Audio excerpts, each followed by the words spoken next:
I think of the ocean as this space that has been kind of a metaphor for freedom, and it still is that. You know, it is a place that people go to escape rules and escape government and escape other people because it's so expansive. But those very allures of the space are what has made the ocean a scary place.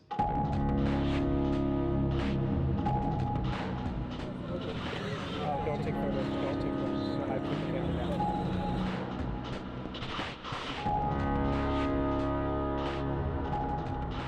Few places on the planet are as lawless as the high seas. The ocean is a place of amazing beauty, but it's also this dystopian realm where severe inhumanities occur, and often with impunity.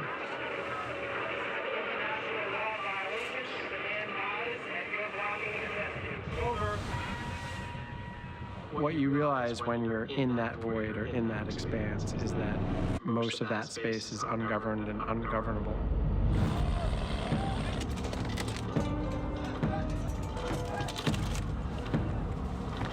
There are few laws, and what laws exist are murky and overlapping and contradictory.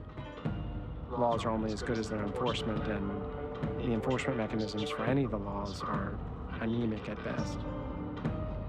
You have human trafficking, sea slavery, abuse of stowaways, weapons trafficking. When the UN looked at it in 2009 and they interviewed Cambodian deckhands, over 50% of them had witnessed murder.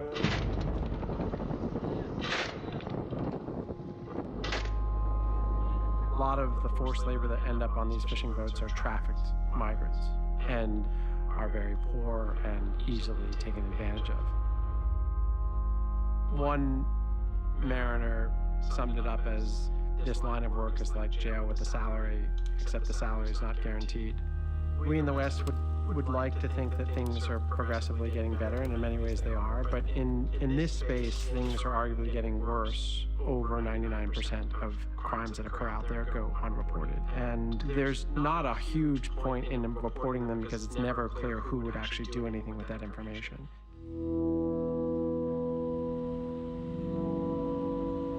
I think if there's anything to be learned about human nature from the Outlaw Ocean, it's that we all have this visceral capacity to behave in ways that we thought civilization had stamped out. There's a vanishingly thin line between civilization and the lack of it. And I think the exploration of this frontier is an attempt to look at how thin that line is and what's on the other side.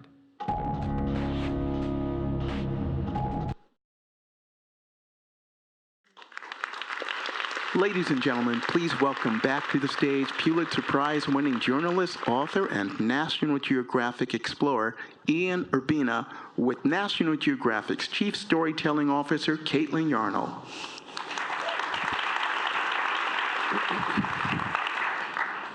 Hi, Ian. Hi, Kaitlin. You ready? We'll see.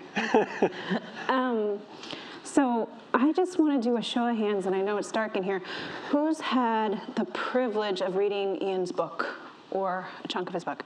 We've got a couple hands out there. I should say yet. You all will after this talk. But I think quiz. we were lucky enough to have you read this morning and then to see that video. I want to start with, where are you from, Ian? I'm from here. I grew up in D.C. Then I lived abroad in Cuba and Mexico for a little while, and then Chicago, and then ended up back here. Yeah. So you didn't grow up on the ocean? No, yeah, I didn't. I mean, I went to the beach growing up, but I never was on sailboats or spent any time at sea. Do you know how to swim? I do. Good. Yeah. So why the ocean? Was this a long-time fascination or something recent?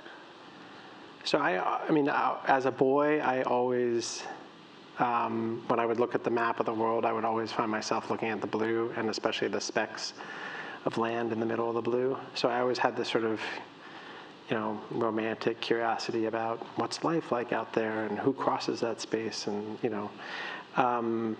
So that was always there. And then I got really interested in it I went to grad school for anthropology and ran away procrastinating on my dissertation and took a job on a ship for a while.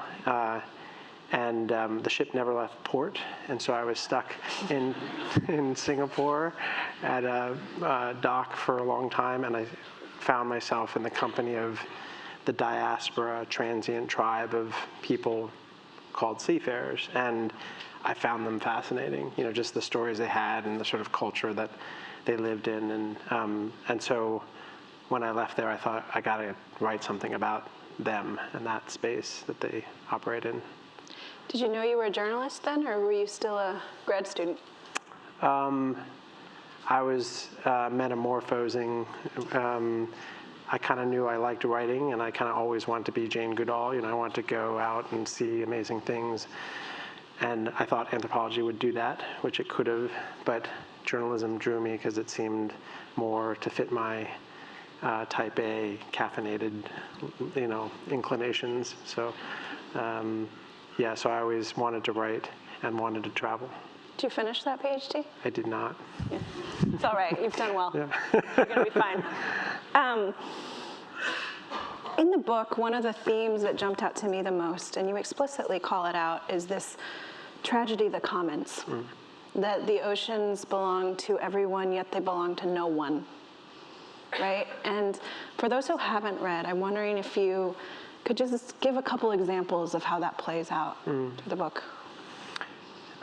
So before examples, I would just riff a little bit on the kind of the way I viewed the high seas especially, or the offshore realm generally, was as this frontier, kind of this generally lawless place that happens to cover 2/3 of the planet, and where there are more than 56 million people working out there, from whom you rarely hear much.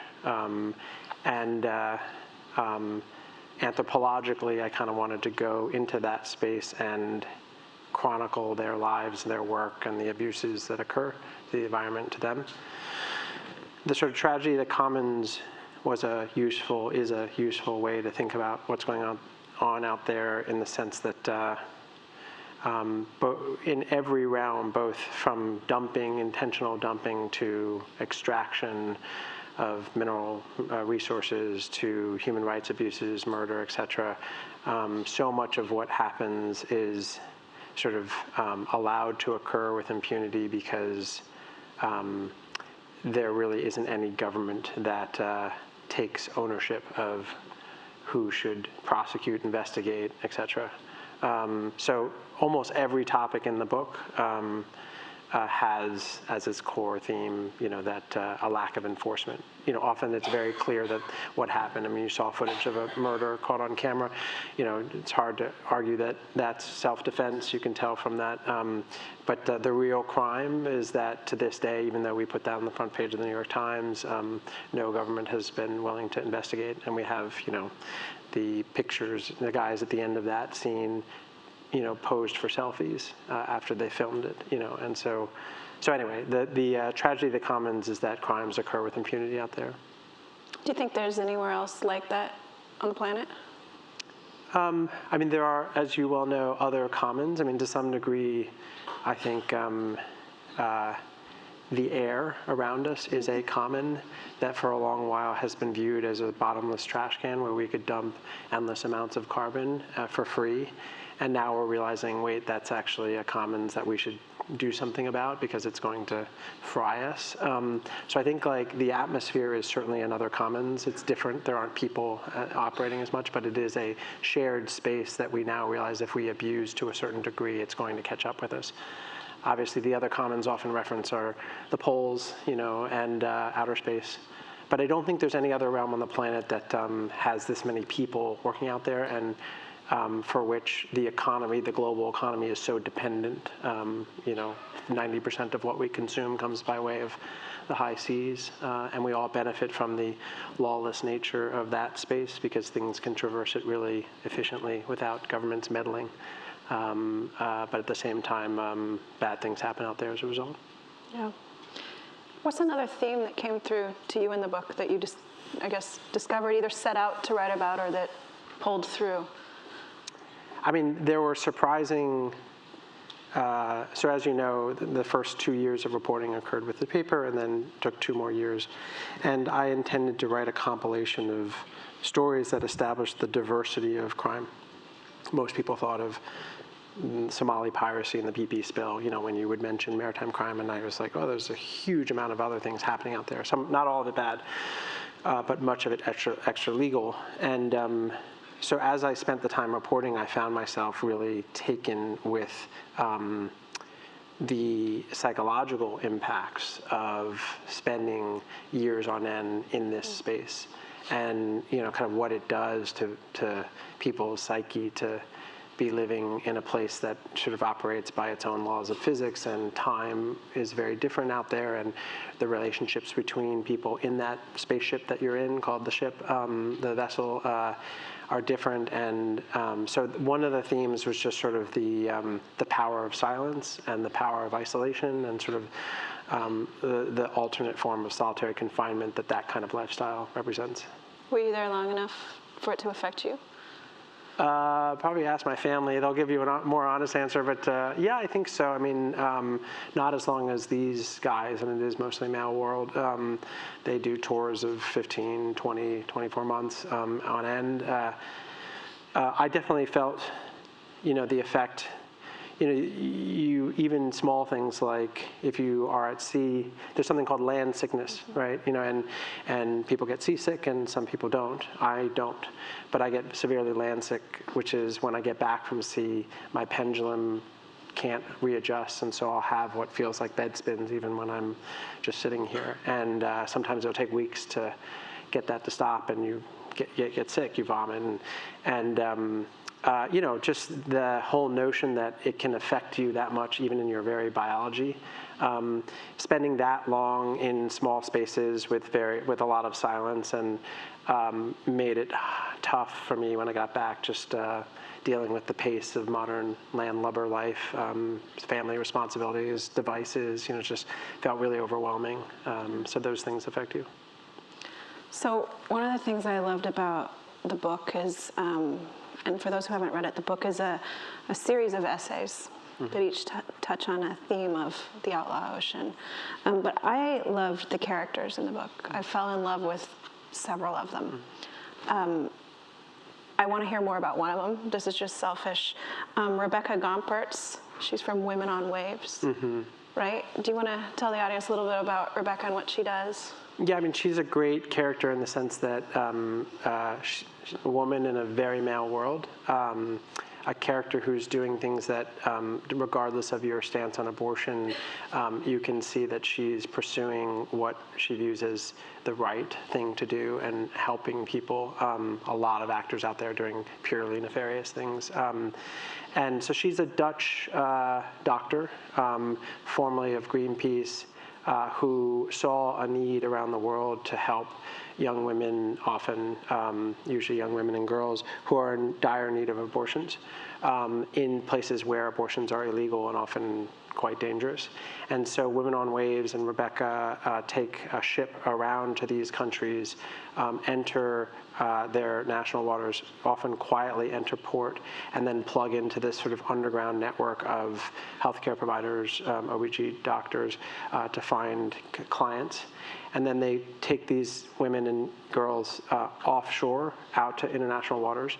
And the minute you cross the line from national and international waters, the law on the vessel becomes that of the flag you fly. Her ship is an Austrian flag. Abortion's legal there. So in some ways, what I liked about her story as part of the Outlaw Ocean was just, it was yet another example of the interesting, complicated way that the sea interacts with on-land law, and how some players have found clever ways to game it so as to do what they want to do. And in her case, it's provide this vital service. You've got a repo man I liked a lot too. Max Hardberger, whose name you can't, have thought of even better. So Max Hardberger is this he's like something out of a Mark Twain novel. He's a guy originally from Alabama, and he is a professional maritime repo man, and he steals ships essentially on behalf of banks and mortgage lenders. And these are big actors, like banks we know. Oh yeah. Who else is buying ships? Yeah, these are deep pockets and big players, names you know well, and a couple of different scenarios where I know about 6 of these guys. They're all guys, and they're extraction experts, and they are usually called when there's a ship that either has defaulted on its loan, in a typical repo kind of way, or more often when a ship has entered a port and some scam seems to be at hand, and local officials are in cahoots locking down the ship, possibly to take ownership and sell it. And so the owners or whomever, the interested parties, will hire these guys to go in with a team, and usually, in Max's case, is to start by trying to talk the other parties down, and say, okay, well, this is a $2 million ship, and a $6 million fine for having bumped into the port seems a little out of whack. And then if that doesn't work, then they steal it. And they sneak on board, and they make what's called a run to the 13. The national to international waterline is, by some definitions, 12 miles. So if they can get to high seas, international waters, 13 miles, then the jurisdiction and legal issues shift. And so if Max and his crew can get the ship out into high seas, and usually they try to bring it to another port where the law is more favorable to the money lenders, and oftentimes these dramatic chases ensue. And so I embedded with him on 2 repos, one in Haiti and one in Greece. And yeah, he's just this colorful character. Are you still in touch with either one of them? Yeah, everyone in the book I still talk to, and I'm doing a whole new round of reporting, so I still have I'm constantly scheming the next adventures. Yeah. Have they read the book? I don't ever ask that. If they don't say it on their own, there might be a reason that perhaps I don't want to hear, Yeah. But Max has read the book. Yeah. Yeah. Great. At the end of every chapter I read, I didn't want to move on, right? Like I wanted to stay with that story, whether it was with the Sea Shepherd guys or Rebecca or Max or so many other characters with the Somali pirates. How did you move on? How did you decide that's enough of that story, I got to go on to the next chapter? I didn't. I mean, that is a really smart, intuitive question, and it is a real challenge. And in one chapter in particular, the Somali chapter, which is 15 pages too long, at the beginning of that 15 too long pages, I say, like, this is where the story should have ended. But, I couldn't put it down. And so, kind of like showing the reader the exit. If you want to leave, now's your moment. But I'm going to keep going here. How'd that go with your editor? I thought the editors of the book, so the Somali reporting was not at the Times, and I thought Knopf, the publisher, would cut the chapter, honestly, or cut it in half, and they didn't. I still don't quite understand why, but I think like when you're dealing with, the reason that is a perfect example of the question you're asking is that in the Somali case, Fabio, my photographer, and I stumbled in Somalia on this horrific case of human slavery on these ships that were in Somali waters. And these were, upwards of 120 Cambodian trafficked workers who had no idea that they were going to end up there. And no one knew, they were invisible to the world. And we had snuck a phone onto the ship, and we were plugged into the authorities and Interpol. And so we had become a part of the story in that we were the sole source of communication with these guys. And so it no longer felt like journalism. It felt like, I don't know, life and death situation. So I couldn't really put it down. And then as it unfolded, it just felt like this needs to be chronicled, the fact that people end up in this situation. So, but yeah, that is a constant trouble with all the stories of how do you break up with that significant other, gently and politely. Yeah. It's a big question. What's the policy government response been to the book? Anything changed that you wanted to see changed? Did you have specific goals in mind when you wrote these articles, essays, book? I mean, the beauty and the flaw of the book is it's really broad, and it attempted to sort of broaden the spectrum of understanding of what happens out there, almost like here's a taxonomy of misbehavior out there, or extra legal behavior. Rebecca's not misbehavior, but so it's always hard to figure out how to answer that question because there were outcomes in each silo, whether it's sea slavery and the problem of sea slavery. There was a lot of that reporting occurred at the New York Times when Secretary of State John Kerry was in office, and he took a personal interest in the reporting and got super involved, and a lot happened surrounding it, including, on the increment, on the very small level, and there was a main character who was a man named Lang Long who was shackled by the neck and sold ship to ship, and he was a central character in one of the stories, and that guy, Lang Long, was rescued, and he was put in a facility, and the government opened an investigation and found the culprits, and they prosecuted them, and all these things came, which was great. And then on the policy level, adjusting laws, for example, that were meant to address concerns about seafood supply chain, but that really only looked at fishing issues and not at fishers, not at the people. And so to some degree, and again, credit to the others who also were reporting and doing amazing stuff on this as well at the same time, that had a big impact on how they remodeled those laws. So I think there've been a lot of repercussions, and just a general, I think to some degree, fluency in what happens out there, and sort of a public awareness about, post 9/11, how stowaways are treated differently and how that's a real concern, or the fact that more oil gets dumped intentionally into the ocean than the BP spill and the Exxon Valdez spill combined every 3 years. These sorts of things I don't think were known before, and now people are talking about it more. Good. So I want to ask a personal question. The events that you witness and that you report on, they're pretty bleak from the human and the ecological side. And I'm sure many in this room are familiar with this feeling.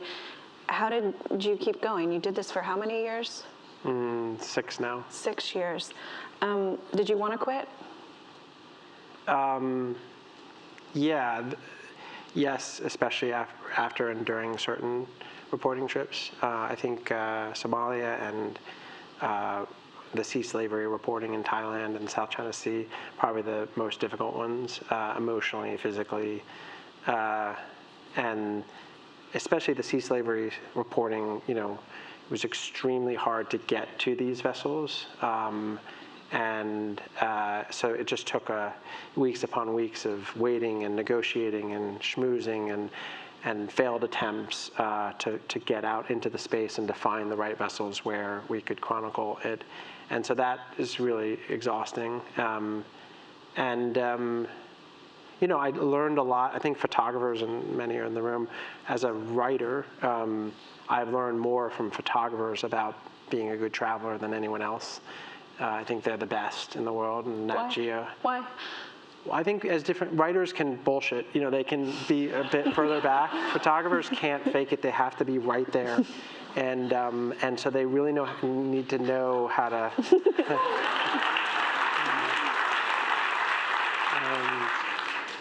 I don't know if I should celebrate that applause. You've just made a bunch of friends. I lot guess, of friends. at my own expense, perhaps. But no, I think they have to know how to be invisible, know how to get really up close. They have to know how to do a lot of things to a degree that writers often don't have to or don't know how to.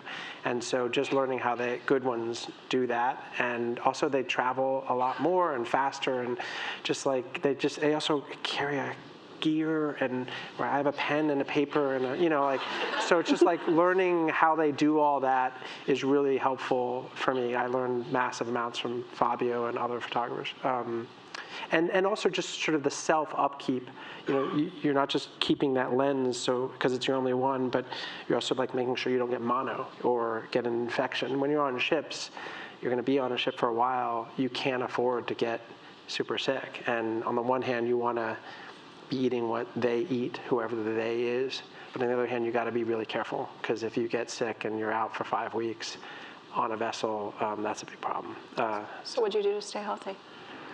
I stopped biting my nails. I stopped using contact lenses. I learned how to fake eat. Like I'm eating, but I'm not actually eating. I'm moving the food around. I brought little things that I could eat that would keep me. I lost a lot of weight. My weight fluctuated hugely on these ships, but so I just got better at knowing my kit, and I also just tried to check in with myself regularly on how am I doing, in my own head, because you're pulling long 40-hour days and stuff like that. And I'm super prone to rituals, and I leaned into that, knowing that I need that for my own mental health. So I tried to carve out a certain time every day to write, to just get away from conversation, to work out, that kind of thing. So hopeful to hopeless scale, where are you now? I'm kind of I know your natural inclination. hopeful. I guess, I don't know. I think I'm hopeful and hopeless in some ways. Like, I'm hopeful that journalism, I'm optimistic that journalism can make a difference. Like, this reporting has really inspired me. The people I work with, the people I've worked with, people I've met along the way.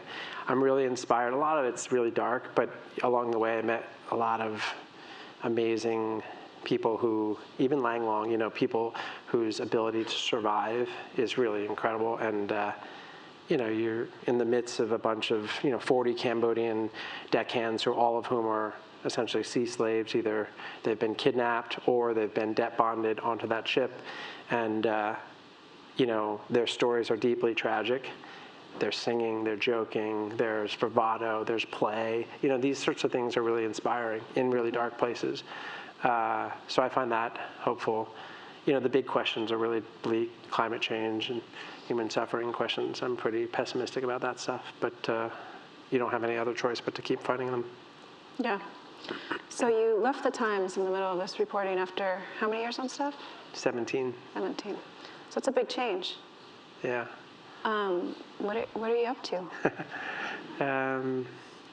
Besides getting grants from National Geographic. Exactly. I'm trying to bilk National Geographic to fund me. So I stepped away. I created a nonprofit called the Outlaw Ocean. I could have come up with a more creative name, I suppose. It essentially is just a way to do another round of reporting. I wanted to stay on this for another 5 years. And, so I'm just pursuing more stories, but some maybe for the Times, but a lot for other venues to get it out more broadly. And doing some funky things with music. Is it worth going into that? Yeah. I guess I have to now that You said it. 2 minutes remaining. Okay. Yeah. 5 years of footage is a repository of video with a lot of amazing sound.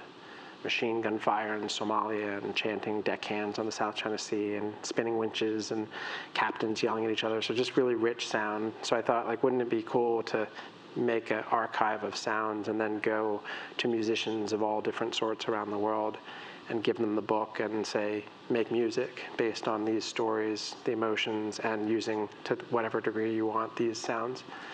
And I thought it would be a couple artists, and it's turned into this huge project. It's really inspiring, and so I'm doing that as well as reporting news stories. Where can we listen to the music? It's the first batch of albums come out in 2 weeks, and it'll be everywhere. Warner Music Group is distributing them, maybe Spotify and everywhere. You'll find it. Yeah. So are you stuck on the ocean forever now, you think? I don't know. Or is this another big... Forever is a big term. I think 5 years is what I committed to doing. It's such a journalistically virgin space. There's very few reporters out there, and the stories are amazing, many of which I didn't get to. So, yeah, I think easily 5 years, and we'll see at that point. Great. Well, thank you, Ian. I hope everyone now really wants to read this book.